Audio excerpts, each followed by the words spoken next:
Hello, ma'am, sir. I'm Joanne Enandaya, old,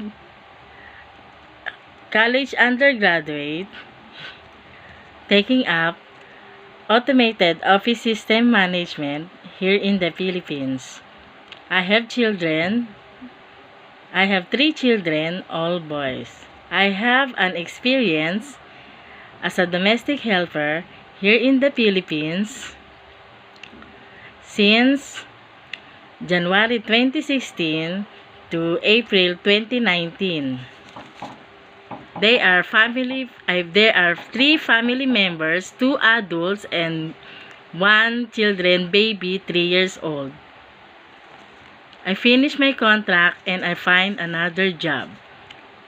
To you, ma'am, sir, if you choose me,